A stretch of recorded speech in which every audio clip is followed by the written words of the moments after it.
State. After his Supreme Court victory, Governor of Kaduna State Uba Sani arrived to a rousing welcome from supporters of the APC and other residents of the state last Friday. A crowd gathered at the Murtala Muhammad Square in the state capital to welcome the governor.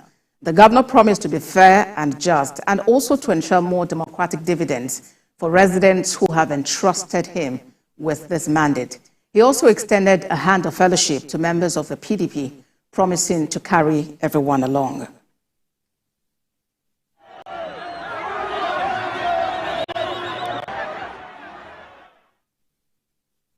For more on this, Governor of Kaduna State Uba Sani joins me on the news at 7. Congratulations, Your Excellency, on your victory at the Supreme Court. How confident were you of victory and why were you so hopeful?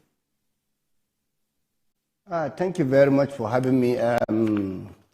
Like I said during the reception organized in my honor by the good people of Kaduna State, I made it clear that I welcome the idea of my own opponent to approach judiciary to ventilate his own grievances.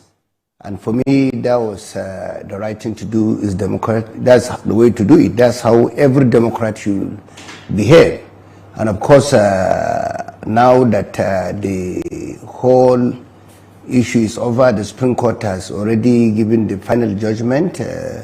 I call on everyone, all the stakeholders, including my opponent in the last election, Honorable Isa Ashuru, and other stakeholders to join hands with me to move our step forward. I believe it's not about personal glory, it's about the glory of Kaduna State.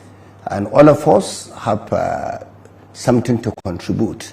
And of course, since May 29 last year, we've been running people-centered, inclusive and pro-development administration in Kaduna State. A lot of other opponents of mine in the last election have since joined me, working closely with me from other political parties, and we've been working together to take Kaduna State to the higher level. And for me, everyone is welcome. All the citizens of Kaduna State have something to offer.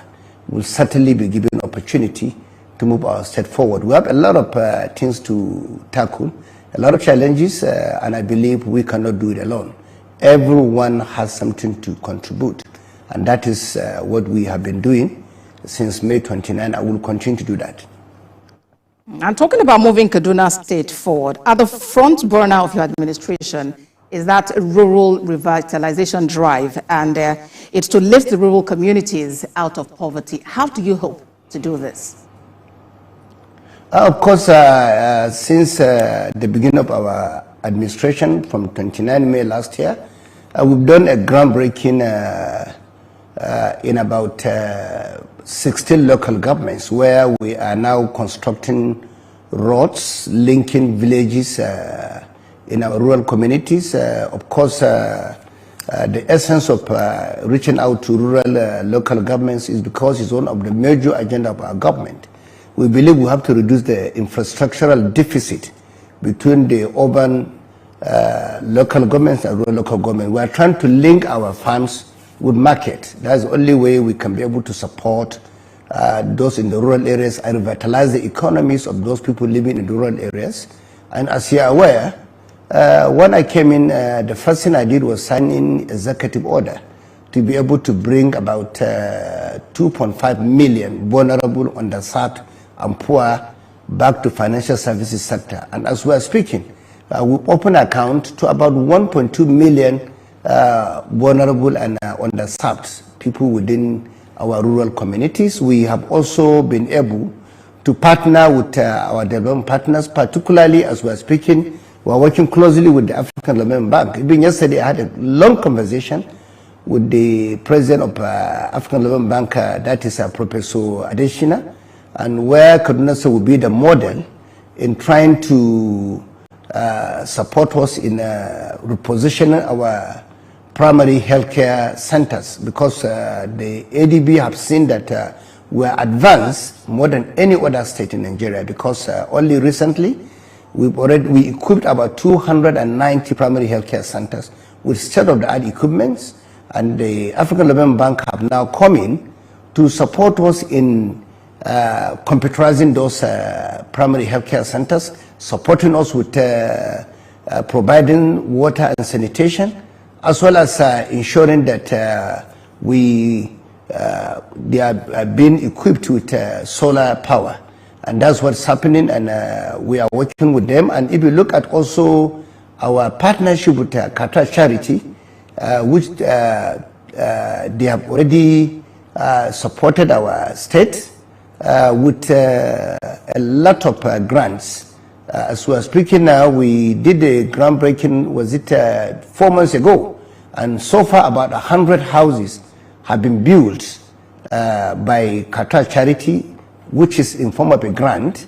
They have also built hospital for us, built dairy for us, and also markets for the less privileged, which will be to the tune of about $20 million. Of course, when we also look at the area of human capital development, which is a key aspect of our government also, we realize that we have a lot of challenges in terms of out-of-school children. And because of that, we approach a Kuwait Fund. Kaduna State will be the first state in Nigeria to benefit from Kuwait Fund in conjunction with the Islamic Development Bank. They have already advanced us with $28 million to support us in reducing the out-of-school children in Kaduna State. So these are some of the interventions, not to also mention our partnership with a German development agency that have also working closely with our smallholder farmers, giving them some level of training in terms of improving their own capacity, linking them up with some level of technology where they can be able to improve their knowledge in terms of agronomic practice, and supporting our smallholder farmers so that they can access credit and enhance the agriculture in Kaduna State. So we have been working closely with development partners, some in terms of supporting us with loan and some grants. So we've gone far in that. And another area we are also working closely with our development partners is in the area of infrastructure, which again the African Development Bank are also helping us in agricultural infrastructure. But our focus now is in the area of tomato, ginger, maize, rice, and soybeans. These are major crops that Kaduna State is known to be leading in Nigeria. So we've been really hitting, we've been working closely with all those that are interested in working with Kaduna State. I hear you, Your Excellency. But then let's talk about Tudunbiri village. Walk us through efforts that are on to rebuild these communities. And do you have any idea how the funds donated to this community is actually being distributed, as well as progress made with inquiry into that incident?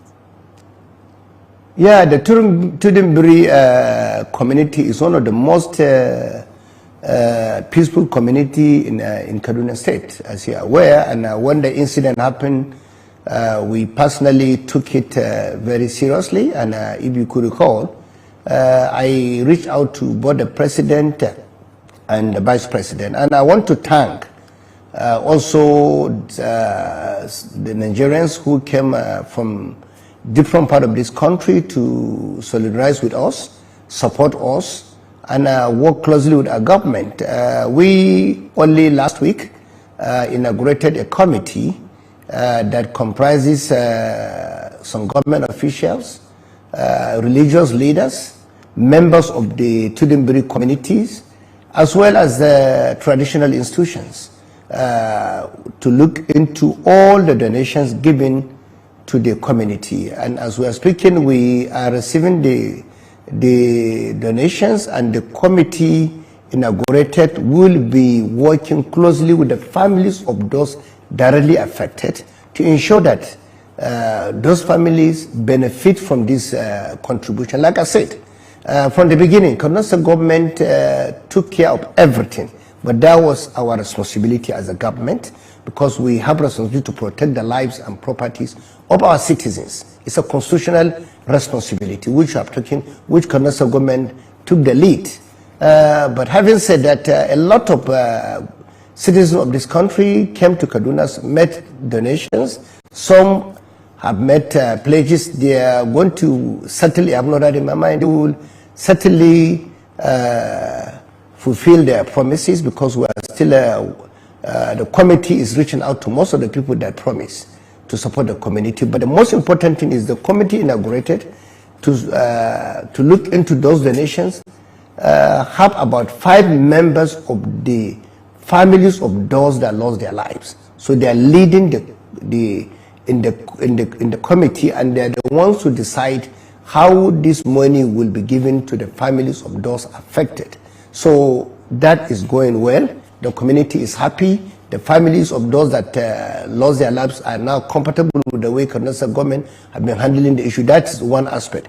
The second aspect is a promise made by the federal government under President Asuwaju Bola Ahmed Tinubu to rebuild the community.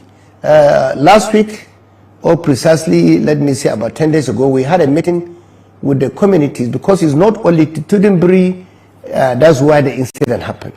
But those affected came from 3 different communities. So we had the meetings with their leaders and community leaders within those 3 communities, and they have agreed on a particular location they want the federal government to build houses for them, schools for them, hospital for them. So that was the consensus. And after that agreement, I came to Abuja, met Mr. President, because Mr. President is very serious about the situation. He has been particularly worried about the situation, and he always asks me about the condition of the families of those that were affected. And of course, as you are aware, the Vice President also is leading to ensure that he personally supervises the rebuilding of the community. So from what we discussed with Mr. President and Mr. Vice President only last week, the project will commence by the grace of God in the next 10 days. That is what is happening, and of course the community are very happy. They're in good spirit, because when the incident happened, Kaduna State government took responsibility of everything, and we gave them psychosocial counseling. That's why they are now happy, and everything is going well. Okay, good to hear that from you. But then let's talk about security.